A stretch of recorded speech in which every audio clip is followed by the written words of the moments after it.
hop on and let you guys introduce yourself. So let me get this thing started here too. And you're doing on your phone, right, for Instagram? Yeah. I gotta like kind of do it the kind of getaway here and like hold it. But here you go. It works, right? Just You can't really popped up on tell. You can't really see the phone, right?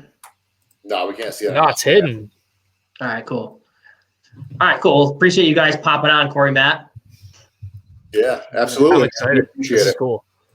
So, if you guys want to just introduce yourself, like I said before, what I'm going to do is download this for you guys. It'll be an audio and video version, so you guys can kind of share it with your audience and do whatever you want with it too. So, if you guys want to just go ahead and introduce yourself quick, and we can just jump right in. Yeah, I'll go first. My name's Corey. I work for Howard Ham, associate broker at the Liverpool office, and been doing this for, like I was telling you guys, 3 years, couple months now. Real estate has been a lot of fun, helped out a lot of people, and we felt this kind of Q&A, talk, discussion, podcast, I don't know what you want to call this, but I felt like this would be great for everybody that's out there that wants some info on home inspections. Yeah, my name is Matt Spack, owner of Essential Home Inspections. This is going into my 14th year of doing inspections, so been around for a little bit, man. So glad to link up with more agents, lenders, and I'm always working with you guys. So it's nice to have what I would call a vertically line business where we can have relationships together and we kind of all pair together. We know each other and how each other can conduct our business. Yeah, and we all kind of like work together, right? Like, I'm on Iceland on one side of the deal, right? I'm on the lending side, but I always feel like the home inspector and and Corey, like the realtor side, you guys work more closely with the home inspector because we as the bank, we don't necessarily care if you have a home inspection or not. But I guess the biggest thing is, Matt, like, what exactly do you look for in a home inspection? I guess we'll just jump right into it. Like, what exactly do you look for? Yeah, so we, New York State has a standard protocol where we have a checklist of things where I would say some things are up to our what we think about them, and then certain things in terms of safety hazards we're going to mark down and write up and take pictures and do videos of. So, but a home inspector should be looking at the house as a system, inside and out, the main things from plumbing to electrical, the roofing system, foundation, and the entire house in between. Yeah. So is there like you said, New York State? So there's obviously a bunch of guidelines you have to follow, right? That are state. Yeah. Yep. So we're all state licensed. You pass a test, you go to class, you're out in the field, and there's a protocol. Every state is different. So New York has essentially a checklist full of stuff that we are responsible to cover, and then everything is subject from there. How in depth we want to get or don't want to go. Have you ever like figured do you know any like rules? Like honestly, is like New York State more difficult than like I don't know, like Florida or something? Do you have any idea? Yeah. So a little bit, license. They're working on like licenses they can transfer, but other states are just different, right? You said like Florida, for example, no basements. There's stuff in the attic space or on the exterior. So each state has their own thing. Like a lot of guys in their states have to do pest inspections. We don't have to worry about termites up here. We're not required to. Some companies, other states are required to do like mold testing or lead testing. And as an inspector here, I don't have to do that. I can offer that if I'm licensed or certified to do so, but I don't have to do that. But in terms of being stringent, yeah, we're one of those states where a lot of red tape is involved. Us in California seem to be some of the states that have probably some of the most strictest guidelines for home inspections. Huh. You got to jump through 4 hoops and then jump on your leg 3 times on your left leg and then right leg 4 times to make it in New York State, right? Yeah, they require me to climb up and down the ladder 7 times before I can comment on the roof. and then you got to listen to the dad who turns into a home inspector because he bought a house in 1980. You know what? That's one of the biggest things. Probably Corey can attest to this, man. Like it's always that conversation, and this is where, to your point, the realtor and the inspector have to have a partnership, right? Instead of being like what people think may like butt heads, you have to have that relationships where I can answer a lot of the questions, so we can reduce the amount of phone calls we're having between each other. But also, everybody wants to be there for the full 3 hours it takes to do an inspection. It's like I have my clients come towards like the last 20 minutes. and then I can walk them through my whole report. That was a good understanding, right? The issue is if you get some contractors there, or Uncle Jimmy thinking he knows everything, it makes the realtor's life very difficult. And on the backside of that, right, all the parties are upset. Like, listing agents like, well, what happened? And then, he's talking to his client like, well, my uncle said that the foundation was caving in because ABC, and they have no idea, Right. That's That's one of those things. That's exactly. Yeah, that's what I like about Matt too. Is the last 20 minutes he goes over that whole top to bottom list of everything that he did, and it's on an iPad, and he goes through. And then if Uncle Jim has a question right there, Matt's got it ready, rocked and low, and I don't have to say, Matt, can you please help me out on this one, dude? I don't know what a freaking soffit thingy loffit is. Help me out, Matt. Right. Well, it's like, sorry, no, I was gonna say, like, that's kind of like your way to combat that then, right? Like the kind of like the rebuttal or whatever. And Corey can answer this too, but I think if the inspector is willing to take that extra 20, 30, 40 minutes to spend what I call some love time with the clients, it does a couple different things, right? Number one, it shows the clients that you care. And, we've transitioned from paper reports to digital reports to now like photos and videos. And pictures are great. Videos, I think, are superior. But when you take the time to explain like what that note means or what that picture is showing you in terms of severity, like, hey, this is a picture, I have to take a picture of it. It's just a recommendation. It's good home ownership information versus something that might be more catastrophic. If they can hear your tone and they understand you say it, they can then leave and say, okay, like, we have to talk to to Corey about, A, B, and C, but the rest of the things are okay. Versus if I just send them a report with no explanations, Corey, generally 9 times out of 10, right? They'll say, hey, we want everything on this whole report fixed. That's what my inspector said. Yep. So if you don't have that conversation with them, it's really difficult to it creates one more barrier with the buyer's agent, and then just more phone calls back and forth that I think 9 times out of 10 can be eliminated. Yeah. So I guess you mentioned like all the different issues you put in the report, right? Like what would you consider like major, right? Like obviously GFI outlets, some people kind of freak out over that, but I guess like what would you kind of like consider like major versus like minor? Like we can take care of this, no problem. Yeah, so that would be the biggest thing, right? I think if we can get one thing out of the way, it's not our job to nitpick, right? There's probably 2/3 of the stuff in our report are just like basic recommendations and good information. It's not there to negotiate every little nickel and dime, every little penny. We're looking at the big stuff that's a potential safety hazard, right? Foundation movement, right? There could be cracks in the foundation, but to what severity? Now, if there's a major crack or bowing or issues with the foundation, that's a huge cost to the buyer. That's something to reconsider, right? Generally, mold, depending on location, depending on the severity of it, what the source is and how can it be resolved, could be something very easy or something very complicated. But those tend to be the biggest deals when you're going into these real estate contracts. Because usually, right, Corey can attest to this, it's not like they're usually you're going into a house and you see like a 40-year-old roof, and we get in there and it's like, hey, the roof is old, and they're like, oh my God, we had no idea. It's like you can kind of tell that. Yeah. It's usually like foundation and electrical, like aluminum wire can be a big, two of probably the biggest things that I see in my reports that are like potential game changers for the purchase. Yeah. I can tell you, like aluminum wire. Before we bought our curtains, like we had put an offer on a house, and there happened to be aluminum wiring, and you could see the kind of like the burn marks, like in the outlets or whatever, like the black kind of whatever it was, and that just freaked us out. So it ended up kind of. Did that deal fall through? It did. Yeah, we walked away from it. It's so there's a couple. If you talk to an electrician, right, and I'm not an electrician, I know just enough to be dangerous, but they can say, hey, we can do it in a method where we have to take off all your fixtures, and there's certain connectors, they call it pigtails, where they can make these connections. But when they do that, at the end of the day, you still have aluminum wire in your house, right? So it's Chris, for example, if you bought that house, right, and your family grows or you're ready to move into something bigger, and I come in that house and I do an inspection, I take your panel off, and I'm like, oh man, there's aluminum wire, and you're like, yeah, but I had this done, and I'm like, okay, well, I can't take off every single receptacle, every single outlet, your fans, your fixtures, your lights. Do you have pictures? Do you have proof? versus like a whole rewiring of a house, which, as you guys know, is not cheap. Right. It's expensive. That's some big bucks. And Yeah. when you start one of those projects, Matt, where do you start? When you try to figure out, when you're starting the report, you pull up to the house, how do you figure out where to go?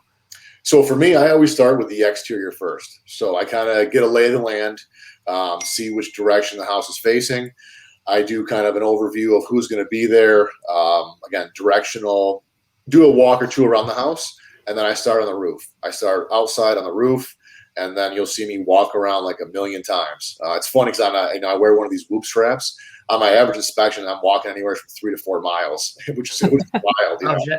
Yeah, all over the place. Yeah, man. It's just, walking around. I have a system in place for me that works. I see different guys that do it a little bit different, and it's successful for them. But I walk around the house and I focus on one thing, and I do the same thing again. So like soffits one time around, foundation, siding. In the event that I miss something, I can, third or fourth time around, I'm like, oh, hey, I want to make a comment on that. And then from there, Corey, I go to the inside, and I usually start from the top all the way down. Reason why I do that is I can run water. I can see everything comes down from there, and I get a good idea of what's going on in the house.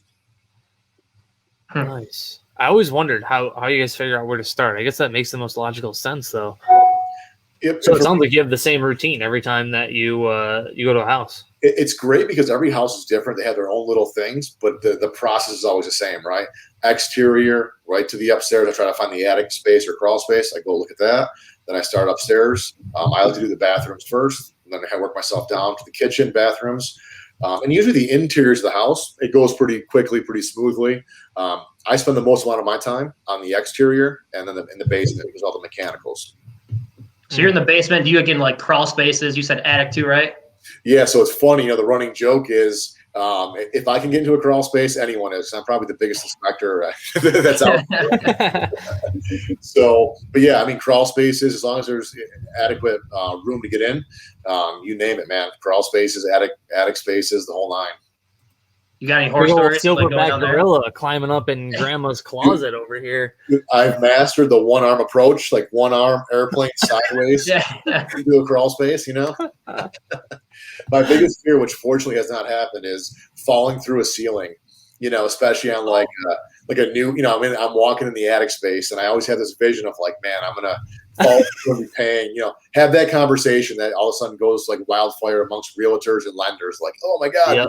You see Matt fell through the ceiling at someone's property, and I feel like we all have that fear because like it's not only that. My little secret hidden fear is letting the cat or dog out that shouldn't be let out, because I don't want to make the call to the seller. Hey, Mr. Mittens is gone, and I don't know where he went. That's the worst phone call to make ever. Dude, so scary because I offer my services. If you got anyone that knows me, I love dogs more than I love people, So I always tell, like in my email that goes out to my listing agents, it's a generic email. It says in there, I am dog and cat friendly. Like, please leave your dog. I know that it's going to be a process to leave for 3 hours. I know it's a pain in the butt. And then it kind of hit me after I sending up, thousands of these things out. I'm like, man, I'm responsible for so many animals. It's crazy. You know what I mean? But Corey, to your point, I actually implemented this. I think it's a good idea for any inspector, so I hope they steal it. I do an exit overview. You've probably seen it in my reports. I literally video myself, or not myself, but me making sure all the windows are shut, locked, doors are shut, locked, the keys back in the box, lights are off, because I'm so afraid of forgetting something. And I hate that phone call that that's going to go to Corey first and be like, who did you use? Oh my God. And we all make mistakes, right? If I leave a light on, I can deal with that. But if it's like, hey, the tub was running and the front door was wide open. What's going on here? Yeah. Hey, Mr. Mittens left. What the heck? Yeah. That's crazy. So like in this kind of market, Corey, like you've obviously seen a lot of people like waiving the home inspection essentially, right? A lot of times. Matt, you're probably seeing the same thing. Yeah, to be honest, I would consider myself a high volume company locally. Again, my 14th year, I've got a chance to work with tons of great realtors. And we're doing, typically in the beginning of the season, I would say starting in really March, we're cranking, 25, 30 inspections or more a week, right? the past 6 months is the worst that we've had in my 14 years of business. I mean, weeks where you're only doing a handful for that reason, right? And it's just nuts because it started out kind of slow, and then all of a sudden it was like, oh my God, no inventory, we're freaking out. And it seemed like almost overnight, it was like, we're into this market, right? To the point where I'm having my realtors call me up like, hey, Matt, like, it's, you didn't do anything wrong. It's just, my last 17 deals, I didn't get, 14 of them, and the other ones had 8 offers, full cash, and we waived the inspection. It's like, those are the stories I'm hearing from my realtors, like the crazy, like, hey, 85,000 over, over asking and waived inspection, and Yeah, it's crazy, and it's like it's tough because as an agent that puts you kind of in a rough position because you don't want to. I always tell my clients, it's like, I never want you guys to waive a home inspection because there's a lot of like important information that's on there that we're not going to find. Like, I'm not on our the first time I show a house, we're talking maybe 20 minutes on a house, depending on how big it is. Matt's doing the inspection that's 3.5 hours long sometimes, like sometimes 4, depending on how big the house is. So us catching something in the first 20 minutes doesn't happen. Like, it's really hard that we're going to be able to see and catch everything. So it leaves agents trying to figure out a workaround. Like, Matt's worked with me before when I've done a pass or fail inspection where it's like, I said, my buyers don't want to ask for any credits or corrections. We just want to do a home inspection and it's pass or fail. If we find a really scary monster in the basement, like, we get Matt there and then he says, oh, this wall is bowing, the foundation's messed up. Then we still have the opportunity to be like, all right, see you later. Right. Yeah. But it's still not as good as no home inspection ever. So it's like this fine line where it's like you're trying to make sure you protect your clients and still make sure they have good information. I don't know. It's a very strange market, to Matt's point. Can someone do a home inspection, let's say after, and just not write it into the contract, but maybe like after they close and they just want to know, like, what the hell did I just buy, kind of thing? Yeah. So I'm actually doing, I wouldn't say a ton of those, but there's definitely more people doing them after closing, just as an FYI to themselves. Hey, what's going on? And again, to kind of clear the air, I don't work with any realtors that are advising to waive a home inspection, right? Yeah, nobody wants that. I think most people have to understand this. As a realtor, you might work for a Howard Hanna or another company, right? But you are essentially your own independent contractor. You eat what you kill, so to speak. It's your own business. You can work as hard as you want, anything, or not as hard as you want, and the outcome will show itself. So the realtor, and Corey, correct me if I'm wrong, but you're going to go into there. You want to protect, number one, your client, your buyer, right?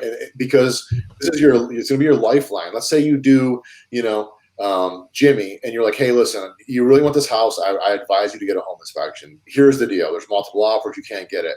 At a bare minimum, you should do it after closing. I would never want you to not get a home inspection. That shows that he cares about the client, right?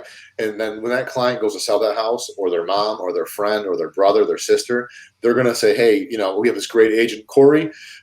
He wasn't trying to pull a fast one or whatever else. He recommended that we do this, so go with him. Versus, the opposite, and that business will reflect it. But again, I don't know any realtors out there that are advising.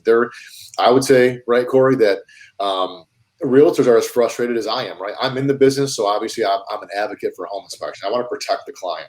But the realtors are just as frustrated because they know this. They know what's going to happen 3 or 4 years from now. If that client waived an inspection and they call Corey back, and now a guy like me comes into their house, because let's say the market's different, there's more inventory, and the inspections are kind of back rolling again. And they're like, oh my God, Corey, this guy found like $15,000 worth of stuff in my house. What's going on here? And you're like, yeah. But they'll remember this. You said, hey, listen, we advocated for a home inspection. Yeah, 100%. And I think that led to a lot of agents trying to kind of think outside the box of the home inspection, like the after closing home inspection. Yeah, I mean, it's too late. There's no return right after you close. They give you the keys. You can't say, holy crap, Matt found all this stuff the next day after I close. I want to put it back in that just doesn't happen. But what it does, though, is you are working with an expert who can give you a whole list of like safety concerns, different things that you should repair and fix and make as a focus for the life of the home, which is important, especially when you're a homeowner. All right, and that's where the relates to tie it back into the relationship. Someone like Corey has seen me walk through my reports. They understand some things that are basic and minor. To your point, Chris, you said GFIs, right? That's in like every house I see almost every week. But if now you have more of a trained eye where a realtor feels comfortable saying, hey, GFIs are normal, handrails, we get all that stuff, right? But I'm going to pay a little more attention to what the exterior of the house looks like on a walkthrough or the foundation. Ask those questions. Oh, hey, when was your septic system pumped? Oh, hey, how old is the roof? That way that realtor, if they can't get an inspection, is trying their best to put themselves and their clients in the best interest. Yeah. So what, like, if someone's waiving the home inspection, like what would be like during their walkthrough, right? If they're checking out the house, like something to keep in mind for them, knowing that if they're going to put an offer on the house, they're going to waive the home inspection. What are some things they can kind of like look out for? Knowing that they're not a full-time inspector, they're not like an electrician or anything like that, but what can they kind of like pick out that maybe like kind of just raise their eyebrows a little bit? Foundation. I would always the foundation, right? See, is there gutters on the house? How does the grading on the outside look? Is there any movement in the foundation? And always ask how old the roof is, right? A lot of times, it's probably 50-50 or worse. I don't know. I have no idea. Yeah. But those, it's hard, right? Because you're doing a walkthrough. And it seems like the last 6 months here, those time frames have gotten really tight, right, Corey? Like, hey, you got 10 minutes in here or 5 minutes, or you better be here by like this time because we have 87 walkthroughs or something. Yeah, it's back-to-back showings. You have 15-minute appointments. Go. Everybody's back-to-back. I would say, have something in your mind. Like number one, working with someone like yourself, right? Here's how much I know I'm going to spend. Number one, do I have a budget? In case I run into like the typical stuff, is there a budget for that, right? Am I doing FHA, VA? Are they gonna, Corey can walk through and be like, hey, that's probably not GFI. I notice there's no handrails. They know that they can talk to someone like you and say, okay, this is gonna have to be, potentially fixed or repaired before closing or whatever else. But foundation is the big one, man. If there's any kind of cracking, any kind of movement, heaving, bowing, big red flag, and then that should be like, all right, maybe the average consumer says, I don't know if that's how bad that is, but though that would be a big red flag and probably the most important in any kind of real estate transaction. Yeah. And what about like radon? Like I have a question right here. Like what is radon? Radon is the breakdown of uranium in the ground. And it's gotten popular over the last, handful of years here with the testing and mitigation systems. And it's really location specific. In rocky areas, you go to a place like Clay, for example, typically it's low. You're going south of Syracuse or like to the Jamesville, Manlius area where all the rock quarries are, typically higher. And the EPA for a real estate contract is 4.0 or higher. They recommend mitigation. But essentially it's these radioactive materials in the ground that cause lung cancer. And I'm not sure if you guys are aware, but it's actually the second leading cause of lung cancer behind smoking. The second leading cause, huh? Leading cause of cancer, yeah. Wow, yep. I did not know that. And that's something obviously you check for, right, when you do a home inspection, or is that something that like it's not part of it? They have to ask for it? Right, they'll ask for it. So we, in our world, we're saying, if Corey texts me and said, "Hey, Matt, got a client, need a home inspection," I'll say, "Hey, does it need radon or not?" Because we're trying to figure out. It's a 48-hour test at minimum. So we're going to go in there with kits or machines and drop that off. Make sure there's closed house conditions. You got to keep the door closed, and a lot of things can cause. Like I get it all the time. Hey, man, it's a new house. Am I going to have radon? I don't really need a test. I was like, well, it could be a new house in Fabius Pompey. And yeah, the house might be tighter, but it's an area that's typically higher in radon.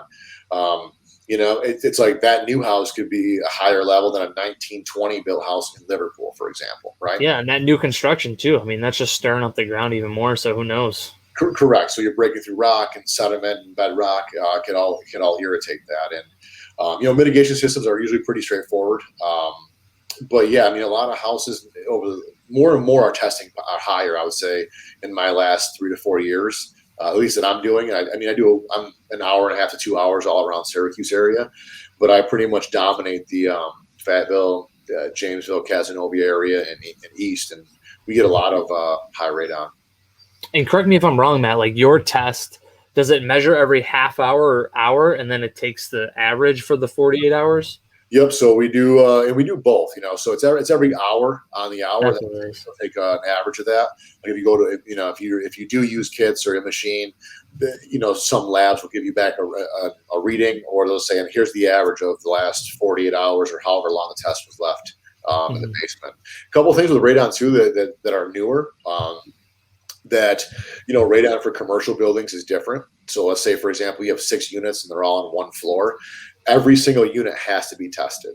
So that's something that's a bit newer. And now a big one is square footage in these multifamilies, or even in a residential house. If it's larger than 2,000 square feet, they want to see 2 tests, one on either side. So placement is key, right? Like they want to at least 30 inches off the ground, 6 feet from an exterior wall. But yeah, you have some of these houses that I do that are, 6,000, 7,000 square feet, and the basements are finished with 2,500, 3,000 square feet. We're setting up 2 tests, sometimes 3 different tests. In one house. Wow. What do those mitigation things cost to install? It's like everything has gone up with the COVID, right? So I think a safe bet is you're probably anywhere from 1,700 to 2,500 for like your average basic system is my guess. But I've been in houses where, on both ends of the spectrum, right? I've been in houses that were like really high, 30, 40, 50, that one system takes care of it, brings it down to 1 or below 1. I've also been in houses, for example, here in Fayetteville. I just did one 2 weeks ago. They had 3 systems in their basement because it was a huge finished basement, all sectioned off, right? It was still reading a 10. So, they're going to add one more line on, and then they're going to do like an HRV type system where it can help recycle that air through. Wow. Yeah. So it really doesn't matter what style of house, right? It's just doesn't matter. It's located, It's all about that basement. Yeah, it doesn't matter too if it's a dirt basement or if it's poured cement or cinder block or stone, right?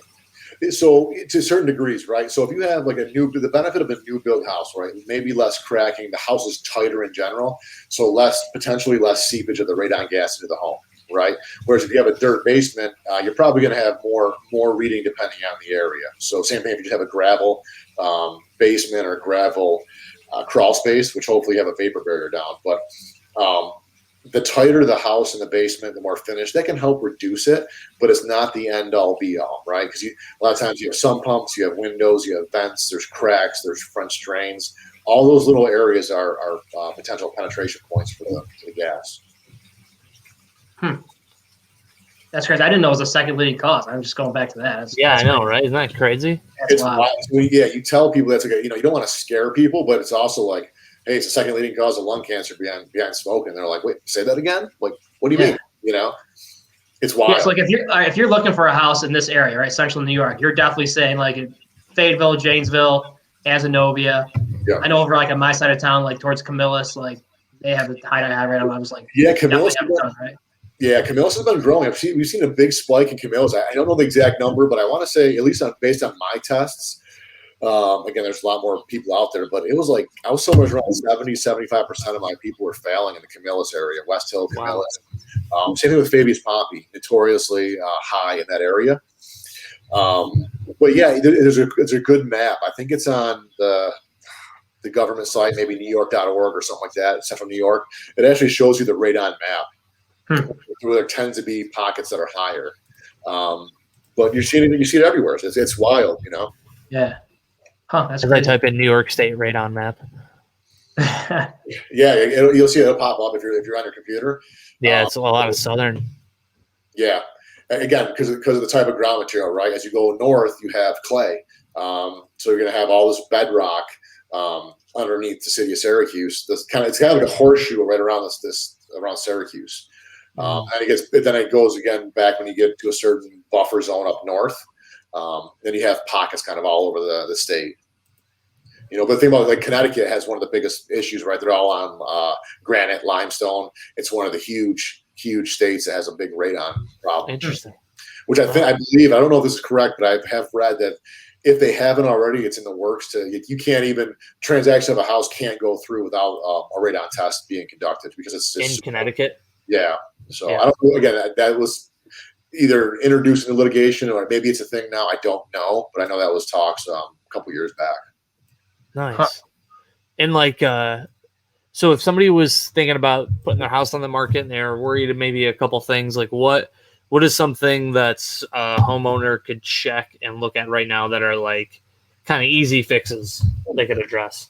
Right. That's the good thing. So let's kind of take a step back on that, right? Is like in this market, how often, Corey, have you heard like, oh man, do I really need a real estate agent? Can I just list it on, can I pay whatever the Zillow fee or whatever, hey, can I just do this? And it's so hot.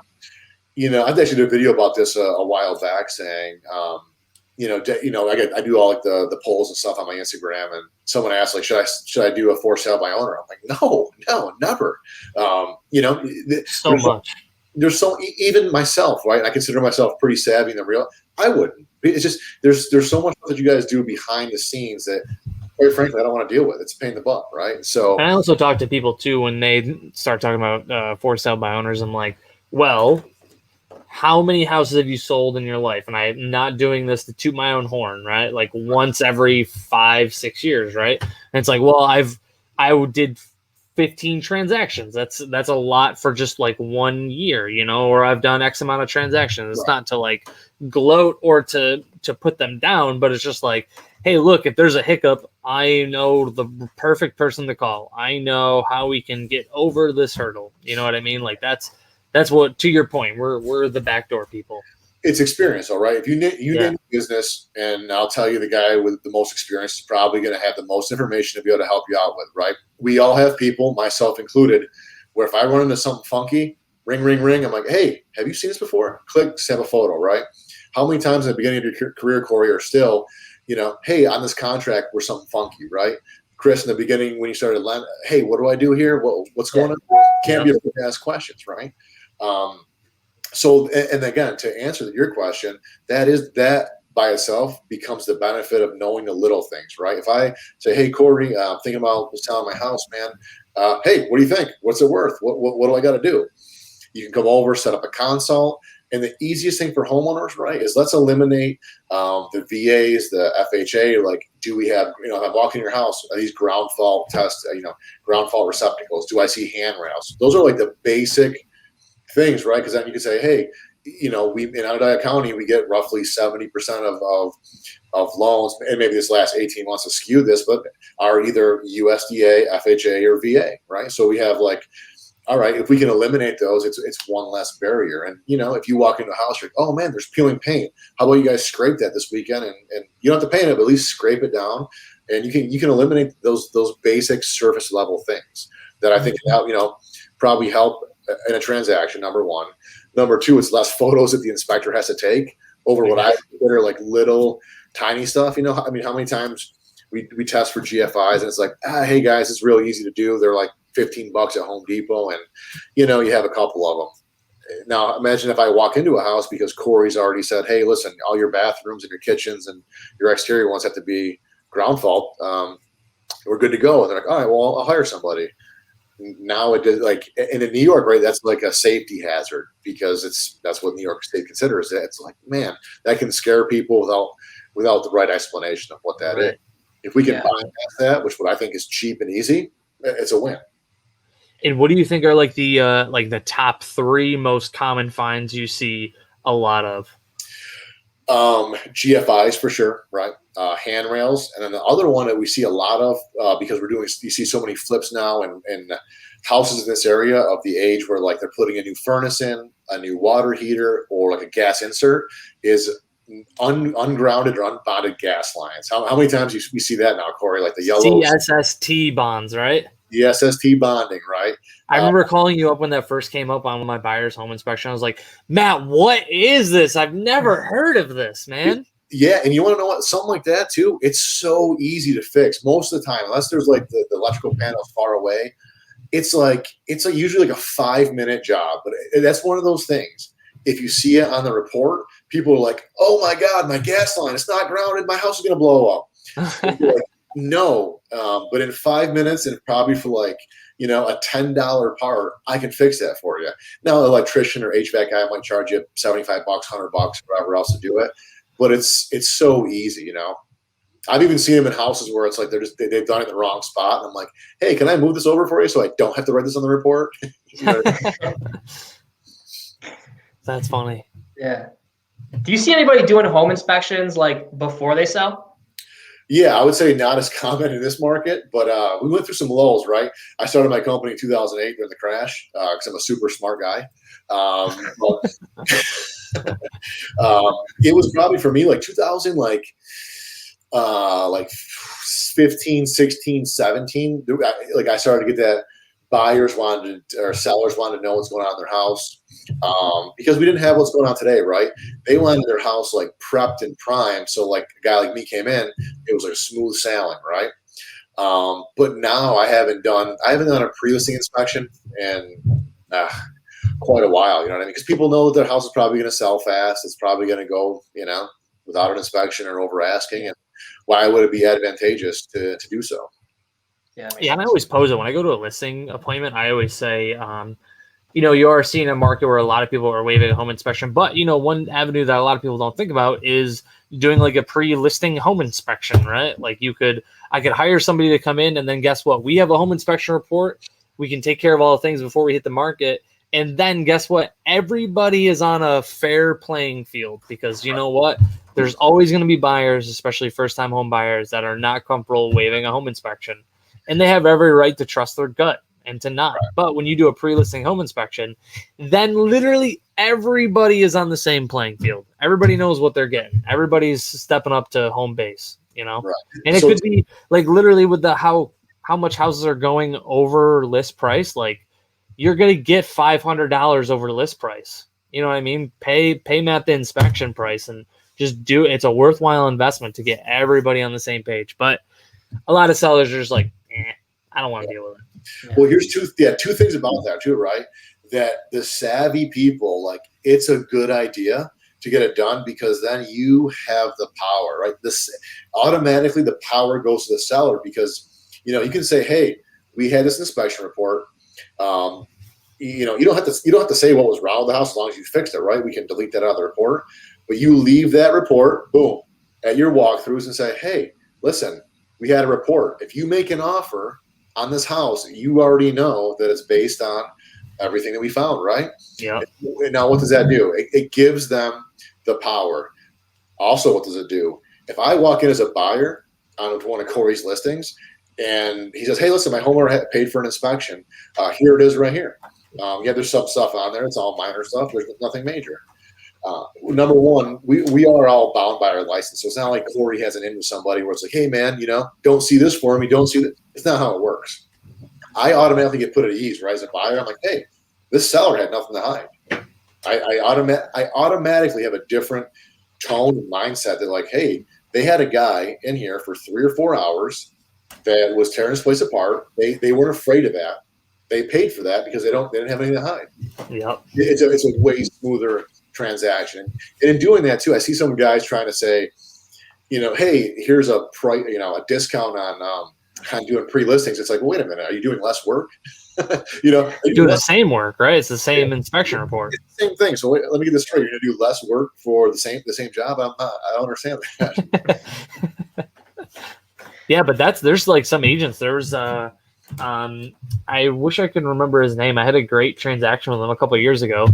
He was an older school agent, and he only will list your house if you agree to do a pre-listing home inspection. Yep. Because of that exact train of thought where he's like, just imagine the tone we're setting right off the gate with these buyers. Like, we're showing full transparency. We're telling them everything we're going to fix. We're not trying to sell them a lemon. We're trying to do the right thing, and it just sets the conversation all on a right foot, Well, it's one of these things too, because most people, right? Most people are good people. So let's say, Chris, I go into your house, right? You hire me to do this pre-listing. When's the last time you went to your attic crawl space? I bought my house 2 years ago. I haven't been in it since. Yep. Right. So let's say over the course of a couple of years, there's mold in there, right?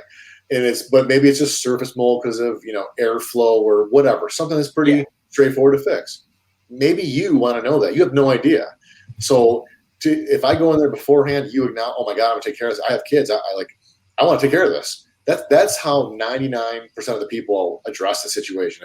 If we find something that's major, they're like, oh my God, I didn't even know that because I didn't have a home inspection. Thank you so much. We're gonna fix it, right? Yeah. That's usually how it goes. Then they can tell that to the potential buyer, the buyer's agent, whatever, however that conversation has to be had, right? Versus me going in there and again, it's all about the tone, right? Hey, Chris had this inspection done because he's not afraid to hide anything, right? Now I go in there and I have the conversation with Corey's buyer. I'm like, man, there's mold everywhere here, and they're like, what else are they hiding from me, right? That's how a person naturally thinks. Unfortunately, sometimes, right? Yeah. But they're like, ooh, if there's that, then what else? What else can there be? And it can just snowball into something that doesn't have to be sometimes. Yep. Plus, if I'm the seller, like if I had it already done, like I know nothing's gonna blow up the deal. Right. Like I'm totally at ease, right? Like peace of mind kind of thing. Right. Absolutely. Yeah. Cool. I'm just gonna scroll through here, see if I have any other questions. See what kind of questions we got going on. Yeah, let's see. Yeah, no, I whipped through the ones I had for you, Matt. Yeah. Chris even touched base on a couple. So you do residential and commercial, right, Matt? I do. Yep. I do. Is it a very different home inspection? Yeah. Yep. And again, so commercial can mean a lot of different things, right? If you want to do like an 8 unit, could be considered commercial, right? Or a mixed use commercial, 5-6 units in a barber shop or whatever, But yeah, I'll do anything from the smallest residential house to 1 million square foot apartment complexes. You name it, we do it all. And it is different, right? You got different, some different areas that, if you're not really, it was crazy. There's no certain license, but there is different certification and different education you can get. I see some guys trying to pull it off, but they're missing the life safety portion. They're missing the green report. If it's a green style building, they're missing accessibility. It's treated differently, especially when it comes to radon, right? Like I was saying earlier, more radon testing. You look at things differently depending if you have, big walk-in type air handlers versus your typical residential ones. And a lot of it is the same premise, right? We do the same scope, but what's inside the building looks a little different, especially electrical, right? You might have 400 amp 3-phase services and tons of panels all over the place, or it might look completely different than your typical residential house, Yeah. And I do more residential, but we're certainly growing in the commercial field. It's more of a niche area for Syracuse, right? We're a little bit smaller for that. I travel to Rochester and Buffalo to do some bigger buildings. Wow. But we certainly do, anything that comes up here locally, we're on top of it. A lot of guys know my company's name, and I'm also the only guy locally who's certified to do phase 1, phase 2 environmental. I used to do lead, mold, and asbestos in the environmental, engineering world. So don't do much of that because guys don't like to get into the phase 2 environmental money, but it is out there for sure. That's crazy. I think So informative, Matt. Hey man, it's only Dropping knowledge bombs. We're trying. Hey, when you've been doing it for 14 years, man, you get thrown so much stuff. It's wild. And the best thing about it, probably for you guys too, like I see different stuff all the time. Like every house is done a little bit differently, and I get called for everything, man. Like, hey, Matt, we have this 1840 built house with a 15,000 square foot detached garage barn, like 3 wells in the property. I'm like, oh my God, you know what I mean? Like, Right. Well, that's a whole other thing, right? Is well testing, septic testing. Like it's a whole different addition onto like a real estate contract where some agents don't really deal with that. Some agents only deal with that. And then depending on the municipality, seller pays for it, buyer pays for it. The municipality might have their own people on a list that have to do it. So it's a whole different ball game. But I can tell you, it's cool what we run into, man. I've done some of the Underground Railroad houses where you see some of the funky underground trails still. That's so cool. Yeah, I was going to ask you like what you've seen in those old like 1800s houses. Yeah, dude. I've done. You know what? Some this year. Again, for going into my 14th year, I've done some properties this year that have been amazing. We just did a property maybe 2 months ago up in the Adirondack region.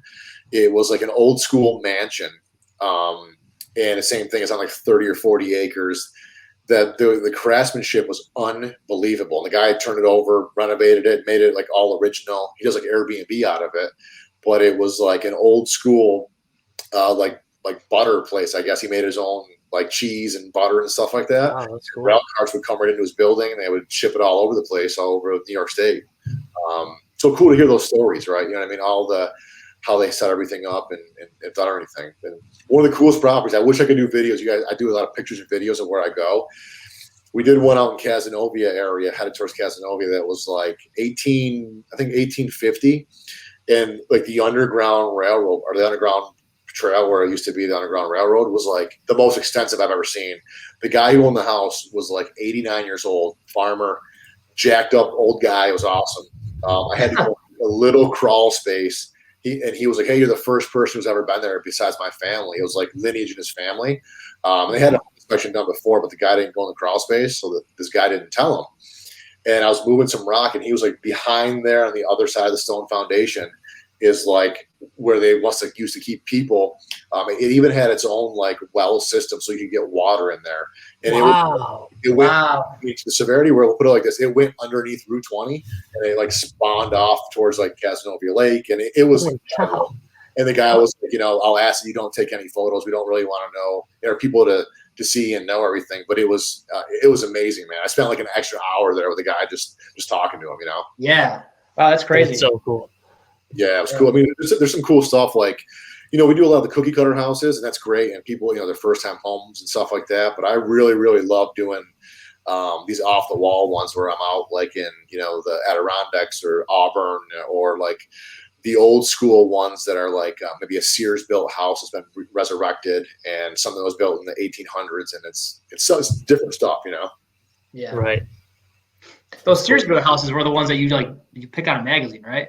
Is that what those you're talking about? Yeah. How crazy is this that we can't like 80 years ago we could get houses delivered by train, set up in like no time.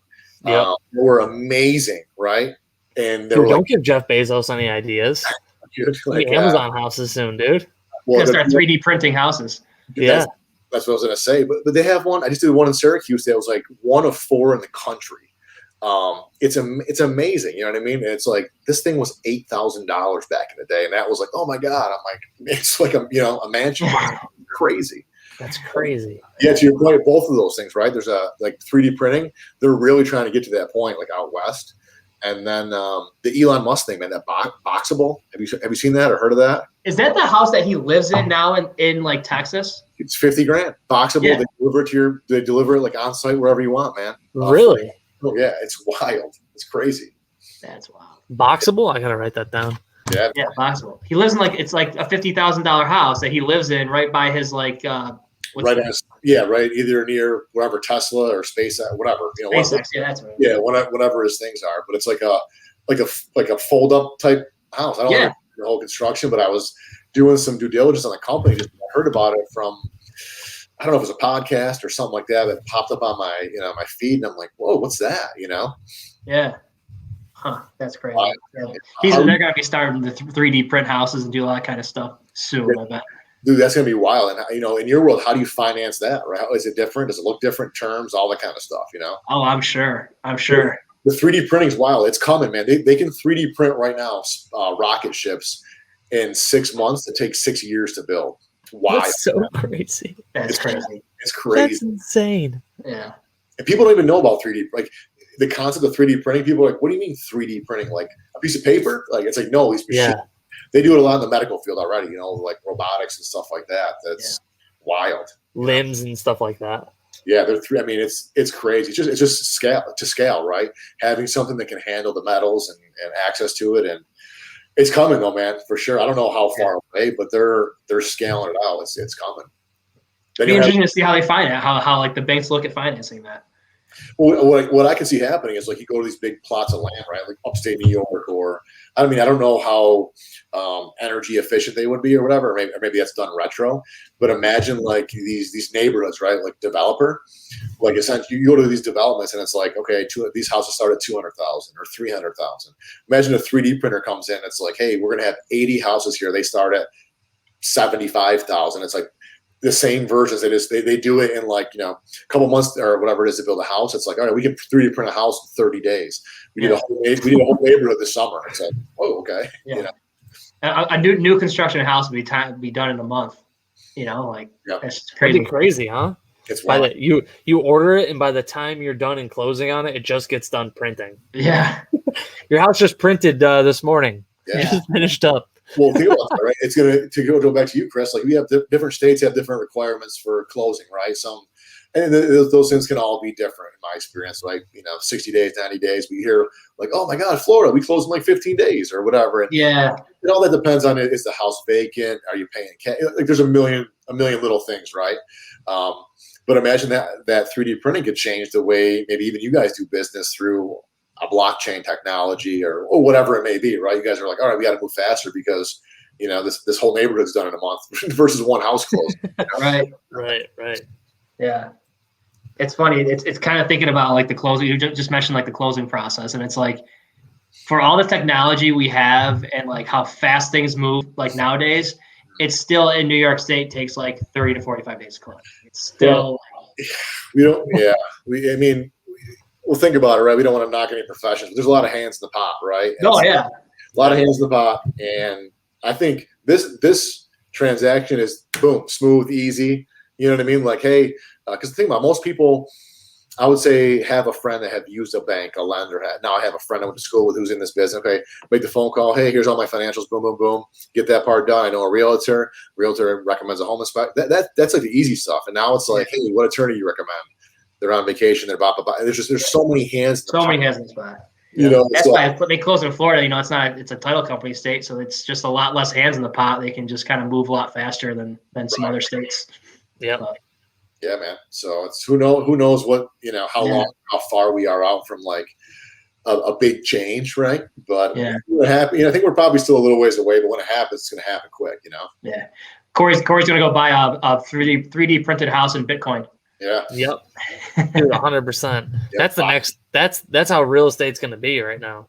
Yeah. That's how this is. It's going to change into us just like selling online modules. You're right. It's like, hey, here you go. Here's the walkthrough. This is what you get. Do you want to order one with your blockchain currency? Here you go. Talk to Chris. Yeah. We'll have it printed by the end of the week. Well, right now, not to get too far out on it, right? But Chris, in the lending world, have you guys had talks in your lending about Bitcoin? That coming around the pipe or no?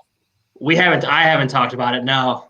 As soon as they get some of the exchange traded funds, I think then the banks are going to start. Some of the big players are buying $400 million a week in that stuff. But oh, really?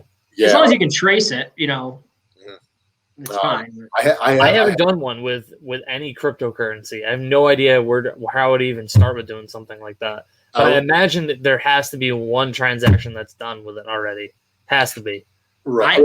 I think the idea is this, maybe Chris, you probably put some insight, is like I've actually taken payment in Bitcoin before for 2 inspections. Nice. Really? Yeah.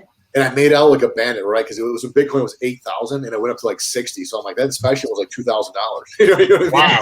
Geez, that's crazy. But again, holy cow. The guy didn't care because he was buying Bitcoin at 20. So the joke was on me. He's like, I paid you like $20 to do it. In his eyes, in my eyes, 2,000 for him was 20. So it was like, But the idea is, right, Chris, is to speed the process up, right? If I want to buy a house from Corey, it's like, man, I don't want to go through the attorney process and this and that. If I can have all my information on this ledger and be like, okay, hey, Corey, you want to sell your house for this? Let's do it. Bing, bing. We're done. Yeah. I think things have definitely sped up. Especially our generation, right? What I'm finding is the older generation wants to talk on the phone and talk about the steps and exactly what they need to know. Where our generation, younger, just hey, I need a mortgage. It's on you to tell me exactly what the best route is. I don't want to know anything else. Just text me. We ain't got time for that, right? We ain't time for it, right? Here's the app. I just did fill out everything on the app. You just tell me what I got to do. Well, think about that. I think we saw that first in the car industry, right? For me, I'm not going to go talk to a car salesman. I'm just not. I'm not going to go and be like, hey, dude, go to your F&I manager, come back to me. Go to your F&I manager, come back to me. No, I'm going to call the place up and be like, here's what I want. Here's my credit score. I see you have one on the lot. I want it for this price. If you can't, I'm going to go to someplace else. Right. Yes or no. Call me back. Boom. And then it's, hey, if you come in today, it's like they play that. But it's like, all right, you give me what I want. You make their money. Okay. That took a while, and now it's starting to happen a little bit. People are just busy, right? They have families, and they're realizing and working from home, right? We can work from anywhere. So our job's a little bit different, right? Corey, we're always on the go. My job, my office is different every single day, multiple offices a day, which I love. But I want to call up you, Chris, and be like, dude, what do I need, man? I just don't have time to Yeah, like tell me, give me one email with everything that I need. All right, I'll do it all together, and like then I'll see you at closing, dude. Like, Exactly. here's like I just don't want to deal with it because then people get frustrated. They have a million things going on, and that's how we're starting to see, right? More and more people are doing that. Mm-hmm. Yeah, it's very rare that I get someone that's like reading through every single page of the disclosures. Right. You know? They just like tell me what I got to do. Like, all right, great. Here's the disclosures. I'm gonna sign up. Boom, boom, boom. Done. Okay, now what's next? Like they just don't. Right. They just want to be done with the process. They want to be done with it. And why is that? It's a relationship. They trust you, right? Yeah. A relationship built on trust. Like any other business, we trust each other, right? And it's like, hey, man, like this is like if I'm asking you a million questions, why am I doing your job? Like, just give me what I need. And if there's a hiccup, then I can blame you. You know what I mean? Or maybe you're turning to the bank, whatever. Just tell me what I need to do. I'll do it, and we're done. But it's kind of like me, right? It's like I shouldn't be asking my client, like, hey, do you want me to look at this? Hey, what do you think about this? It's like, dude, I paid you. What do you think about this? You know what I mean? Right. Like, could you imagine Corey goes into a house and they're like, hey, Corey, you know, like, what do you, I made these updates and I put granite in. What do you think it's worth? And he's like, well, do you know some neighbor? What do you think it's worth? You did the work. What do you think it's worth? Like, Yeah, right. Are you joking? And it's like, well, yeah, no. right. What do you? They're like, oh man, I thought you'd have like Yeah. more for me, you know. The funniest listing appointment ever. Yeah. M. Night Shyamalan twist. I don't tell you the price. You tell me the price. Those Answer every don't go question. Yeah. That's funny. Well, This Dan, was we cool. covered. I think you provided a lot of great info Yeah. for people, Matt. This was sweet. No, cool, man. I appreciate it, man. I think these things are great because it's like I think the community needs to see that we're more vertically aligned than what people think, right? It's not like it's not choppy. It doesn't have to be, and it shouldn't be. And it's one of those things where we all have our role, and if we can do our role, and usually I'm the last man on the totem pole, right? It's kind of like, where do I start? I got to get pre-approved. You see all the realtors like, dude, don't come to me unless you're pre-approved, man. I don't even want that. Yeah. I don't want to deal with it. So I think most people know that now, right? They should. So it's like, ring, ring, ring. Hey, Chris, what's going on? Here's all my stuff. I know you need my, debt to income, and here's all my expenses, and here's how much I make. Cool. Let me know what, here's what I'm comfortable with. Okay, cool. I have a realtor. Okay, boom. Let's go. Realtor usually gives a couple names out of inspectors, and so we're the last person on the totem pole. Yeah. But in doing that, we're again vertically aligned because it's like, typically what I do is like, hey, what kind of loan are you doing? I'm FHA. Okay, cool. I'll make sure I highlight a couple things. Your realtor will understand it. Your lender, they'll understand that, appreciate it. You're working with Corey. I've done a lot of business with him. Great, it's great. And we can eliminate all those conversations. So I know if I get a call from Corey about an inspection I just did, it's usually two questions. Hey, Matt, what's the radon level? Or, hey, Matt, my buyer had just one question on this thing because you explained everything else. They just wanted some clarification on this one thing. And it's like a couple-minute conversation, right? Boom, click, done. Makes his job easier, speeds the process up for you in your world, and we're all happy. Yeah. Yeah. You know what I mean? We were talking about yesterday, Corey, like we were kind of explaining like the whole like real estate like industry in Central New York, like home inspector, lender, attorneys, realtors, everybody. It's like we're all like in an office, but like each brokerage or each lender or someone else is like in a department, right? So like you don't talk to everybody, but we all work together. Yep. Like we've all worked together, so like it's kind of nice to have that I guess kind of sense of camaraderie in a way where like you can call Corey and be like, hey man, like this, he can call you and ask a question, you can answer it in like 2 seconds. Yep. I use the analogy of an umbrella, right? With rain, we're all the same raindrops that fall into the same puddle, right? It's just we're hitting different spots. We're all different areas. Yeah. There you go. It's one of those things where it's like, like I said, it doesn't need to be choppy. We all, it's a small community, right? We know pretty much, if we don't know the person, we've heard of the name, right? We heard of, oh, hey, I've done a deal with someone. Hey, I've heard of them, heard of this, whatever else. And there's a lot of realtors, there's a lot of inspectors, a lot of lenders. It's just, it's a big community that gets really small, really fast when you start doing volume. And Corey's your third, fourth, going in your fourth year or so.